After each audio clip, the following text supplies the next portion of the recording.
This activity is called Love God and Love People.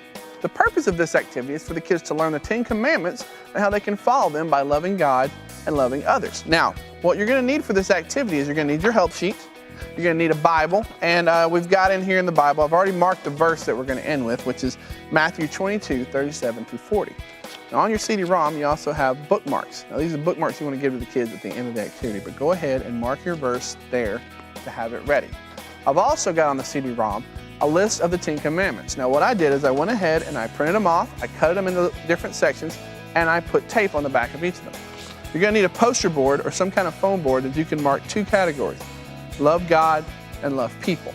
Now, what you're going to do is you're going to have the kids go through the 10 Commandments and decide if they fall in the category of love God or if they fall in the category of love people. Watch, it looks something like this. All right, guys, today we're learning that to play on God's team, I have to follow His instructions. Well, throughout time, God has always given instructions to the people who chose to follow Him. To Moses, He gave 10 very special instructions that we call the 10 Commandments. Now, the 10 Commandments can fall into one of 2 categories. It can either be love God or love people. So what I've done is I've gone ahead and I've taken the 10 Commandments and I've separated them out.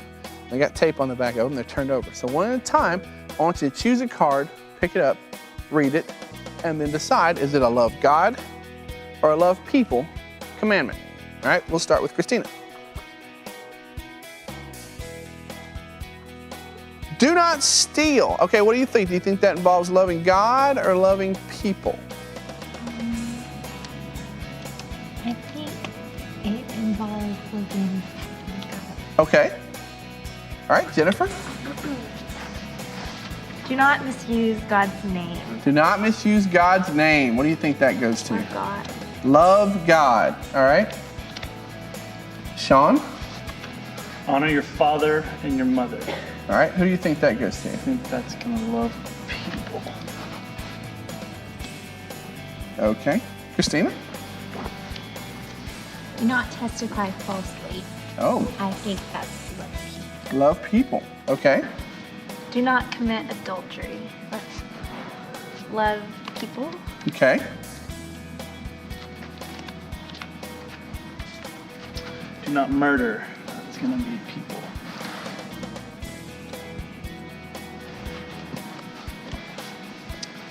Do not covet what belongs to someone else. Love people. Keep the Sabbath holy. That's love God. Okay. One more, or 2 more, I'm sorry. No God but God. That's stuff. And last one, Christina. No idols. I think that's Okay, let's talk about why we chose certain categories. Let's start with no God but God. Sean, why did you think that was a love God? Because it's dealing directly with God and not necessarily with people at all. Exactly. The actual commandment is that we're not supposed to worship anything other than God. That's not anyone claiming to be God or any kind of object or anything like that. We're only supposed to worship God. So that's definitely a love God. Now let's look at love people. Honor your father and mother. Who picked that one? You did, Sean. Why would you say that honor your father and mother is love people? Because it's talking directly about people. That's right. You're exactly right. That God gave us our parents and their authorities in our lives, and we are supposed to listen to what they say. That's how we honor our father and mother. Jennifer, what one did you pick? keep the Sabbath holy. Keep the Sabbath holy. You think that's definitely a love God one, don't you? Yeah. That's right. We're supposed to set aside a day where we don't work and we choose to reflect on our life and reflect on what God's given us and worship God that specific day. So that is the Sabbath. All right, Christina, which one did you pick?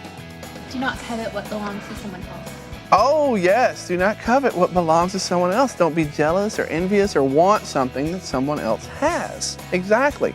That is a love people, because if we're all coveting and we want what someone else has, do we think very highly of them? Do we treat them nicely, or do we?